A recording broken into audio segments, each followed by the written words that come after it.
हूं समाजवादी पार्टी के प्रवक्ता हैं मनोज जी। क्या सिर्फ संविधान का ही मुद्दा है? और आज मैंने देखा शपथ ग्रहण के दौरान तो आपके अधिकांश मेंबर आप पार्लियामेंट संविधान की प्रति लेकर जाना चाहिए, तो संविधान से हम सब बहुत इज्जत करते हैं, पर ऐसा क्या है कि यही इशू ही सिर्फ आप रेस कर रहे हैं?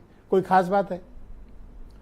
बिल्कुल महत्वपूर्ण था ब्रजेश जी। और मुझे वो वीडियोस याद आते हैं जिन वीडियोस में ये हर भाषा में था। अगर आंध्र प्रदेश का रहा होगा, तमिलनाडु का रहा होगा, केरल का रहा होगा, बीजेपी के जितने शासित राज्य हैं लगभग हर मंच से संविधान बदलने की बात 400 पार के नारे से कनेक्ट किया गया। तो प्रयास तो बीजेपी का यही था और उस प्रयास में बीजेपी सफल नहीं हो पाई उत्तर प्रदेश की वजह से। अभी एक बात बीजेपी के प्रवक्ता ने कही और उसको मैं थोड़ा सा पढ़ देना चाहता हूं। महत्वपूर्ण बात कही है, इस पर बड़ी डिबेट होती है। भारत का संविधान जो उद्देशिका है उसको मैं पढ़े दे रहा हूं, इसके बाद उसके 2 शब्दों पे जो आपत्ति है उसका भी आज मैं विश्लेषण कर ही दे दूं कायदे से इनको। हम भारत के लोग भारत की एक संपूर्ण प्रभुता संपन्न समाजवादी पंथ निरपेक्ष लोकतंत्रात्मक गणराज्य बनाने के लिए तथा उसके समस्त नागरिकों को सामाजिक, आर्थिक और राजनीतिक न्याय, विचार, अभिव्यक्ति, विश्वास, धर्म की उपासना की स्वतंत्रता, प्रतिष्ठा और अवसर की समानता प्राप्त करने के लिए तथा उन सब में व्यक्ति की गरिमा और राष्ट्र की एकता और अखंडता सुनिश्चित करने वाली बंधुता बढ़ाने के लिए दृढ़ संकल्प होकर अपनी इस संविधान सभा में आज तारीख 26 नवंबर 1949 ईस्वी को यतो द्वारा इस संविधान को अंगीकृत, अधिनियमित और आत्मसमर्पित करते हैं। इसमें बीजेपी को 2 शब्दों से बड़ी चिढ़न सी होती है, एक समाजवादी शब्द और एक पंथ निरपेक्षता। क्या इसमें से आपका खो गया? पूरी उद्देशिका पढ़ दी, यही समाजवादी।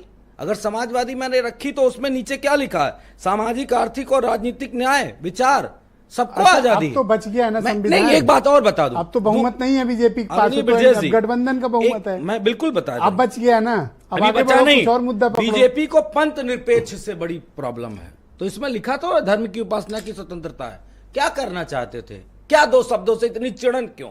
या नहीं चाहती है बीजेपी? मैं ये बात पूछना चाहता हूं बीजेपी से, और बीजेपी इस डिबेट में क्लियर करे, मेरे बाद हीरो वाजपेयी जवाब देंगे। क्या बीजेपी नहीं चाहती है कि इस देश के आम आदमी तक सबको समानता के आधार पे आर्थिक, सामाजिक, शैक्षणिक जो उनको अधिकार है वो मिले? क्या बीजेपी इसका विरोध करती है? तो इसलिए समाजवादी अब तो बच गया ना संविधान। बचेगा तो हमेशा बचेगा, हर दशक में बचेगा। तो अब कुछ और मुद्दा है? नहीं, बिल्कुल मुद्दे बहुत हैं। क्यों? पेपर लीक कराएं तो जेल कौन जाएगा? आरएसएस के रिश्तेदार ही तो जाएंगे।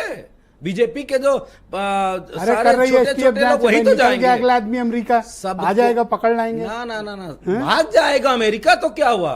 मोदी जी दाऊद को नहीं ला पाए, माल्या को नहीं ला पाए, सबको तो नहीं ला पाए। रेवन्ना आया ना, रेवन्ना के पिताजी से समर्थन लेना था, उसको एश्योरेंस दिया है कि आपको हम कुछ नहीं होने देंगे, बचा लेंगे, तुम 100 रेप कर दो फिर भी भाजपा बचा लेंगे। कर्नाटक में उनकी सरकार तो है नहीं, इससे क्या हुआ? कर्नाटक में नहीं सरकार, सेंट्रल गवर्नमेंट में कहीं किसी को कुछ भी दबा के कर लेंगे। लेकिन सबसे महत्वपूर्ण बात है बीजेपी क्यों चिढ़ती है संविधान की प्रति से? क्यों चिढ़ती है? संगोल हम लेके चलते तब आप अच्छे लगते क्या? हटा दो उस संगोल को वहां से, नहीं कोई पसंद करता। आपको क्या संगोल से प्रॉब्लम है भाई? मुझे है प्रॉब्लम। कोई भी राजतंत्र की चीज, राजदंड है, वो राजदंड है, राजदंड से चलता है। दंड से डर गए। बाबा साहब के संविधान से चलता है। इनको चिढ़ इसलिए है कि उस सेंगोल की स्थापना करके ये बताना चाहते थे कि हम राजा का राजदंड चलेगा। अरे नहीं साहब, बाबा साहब भीमराव अंबेडकर का संविधान चलेगा और उनके बनाए नियमों के हिसाब से। संगोल से नहीं चलेगा, नहीं चलेगा, नहीं चलेगा। संगोल लगा कोई प्रॉब्लम है? बिल्कुल प्रॉब्लम। क्यों प्रॉब्लम? बड़ी प्रॉब्लम है।